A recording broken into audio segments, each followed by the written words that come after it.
To build new plant tissues, a plant needs a source of energy, which again it's getting from the sun through photosynthesis. Photosynthesis requires three main things: light energy from the sun, carbon dioxide from the atmosphere, and water from the environment. So let's look at that in the form of a chemical formula. Here you can see the substrates, or the molecules going into the chemical reaction, on the left. On the right, after the chemical reaction is complete, we have the products, or the molecules produced. So let's break down this formula and look at the components. Our first is carbon dioxide, CO2, and we need 6 carbon dioxide molecules for photosynthesis. This is why plants need to take in CO2 through their stomata. That carbon dioxide is needed for the chemical reaction of photosynthesis to produce sugars, which are the plant's food. Next, we need 6 molecules of water, or H2O. We talked about several different ways plants use water, but photosynthesis is one very important reason they need this nutrient. Then, using energy from the sun, a series of chemical reactions takes place in the chloroplast. We'll talk about that in more detail soon. But through this process, the carbon, oxygen, and hydrogen from the CO2 and H2O get rearranged to form glucose, which is a sugar molecule. Now the energy from the sunlight is stored in this glucose molecule, and the plant can use that as food. And remember, this is the whole goal of photosynthesis, to create food as a store of energy the plant can use later. But we also have another product here, 6 molecules of oxygen, or O2.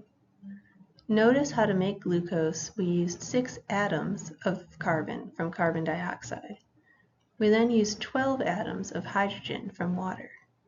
But carbon dioxide and water provided much more oxygen than we needed to make glucose.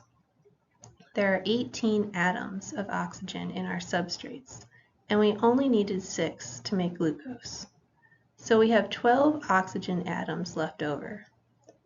Those are released from the plant as a byproduct in the form of 6 molecules of O2.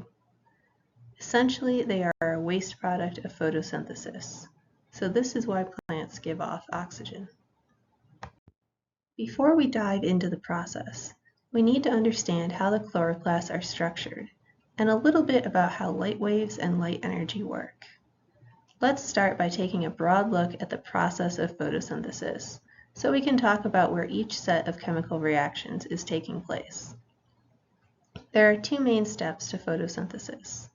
The first is the photoreaction. During the photoreaction, kinetic energy from the sun is converted to potential energy and stored in ATP, as well as another molecule called NADPH. This step takes place in a structure of the chloroplast called the thylakoid. Now we have some stored energy, but the plant still needs to produce some sugars to use as a food source. That happens in the synthesis reaction of photosynthesis.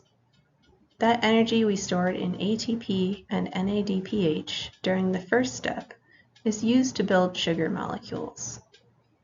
This step takes place in the stroma of the chloroplast.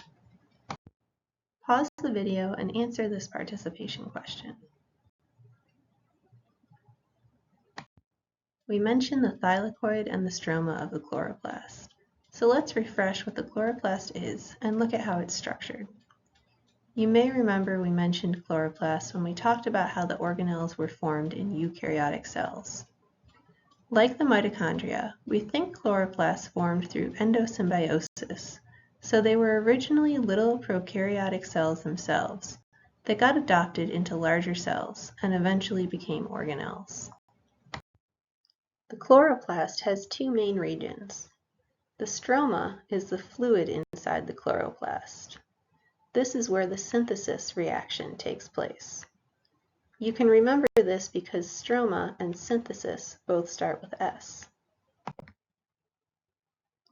Inside the chloroplast are also membranous structures called thylakoids. The photoreaction happens in the thylakoids. Remember this because the thylakoid starts with T and photo has a T. Now if we zoom in on a thylakoid, we can see that they are made up of many photosystems, which are clusters of pigments like chlorophyll. You've probably heard of chlorophyll and may know that it is what gives plants their green color. Chlorophyll is a plant pigment. There are many different pigments in plants, but chlorophyll is the primary one. Chlorophyll reflects green light. So when light hits chlorophyll, the green light bounces off and hits our eye, causing us to see a green color. So let's talk a little more about light and how it works.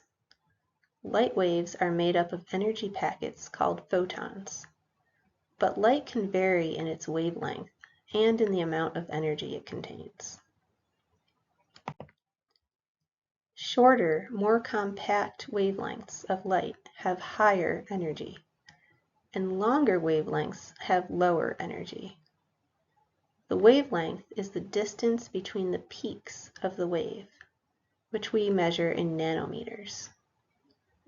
So you can see here that gamma rays have a short wavelength, while radio waves have a much longer wavelength. The range of different wavelengths of light is known as the electromagnetic spectrum. Our eyes can only see light in a narrow range of the electromagnetic spectrum, between 400 and 740 nanometers. The way plants absorb light energy has some similarities to how our eyes work. Just like the pigments we talked about in plant leaves, our eyes contain pigments that absorb light waves. Each pigment only absorbs light within a narrow range of the electromagnetic spectrum. We see these different wavelengths of light as colors. So in the chloroplasts, we also have several different pigments, all of which absorb light from different parts of the electromagnetic spectrum. Chlorophyll absorbs blue and red light waves and reflects green. Remember that we see the color being reflected, not absorbed, because those reflected light waves are bouncing back to our eyes. On the graph here, you can see that the two different forms of chlorophyll, A and B, absorb light between 400 and about 500 nanometers, which is blue light and also some light in the red range, above 600 nanometers. But there are other plant pigments that absorb and reflect different wavelengths. Carotenoids absorb blue and green light and reflect yellows, oranges, and reds. Throughout the season, the concentrations of these different pigments in leaves change.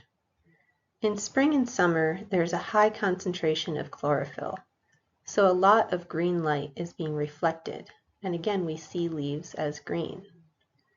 But in the fall, chlorophyll decreases in the leaves, and the carotenoids increase, causing leaves to look red, yellow, or orange.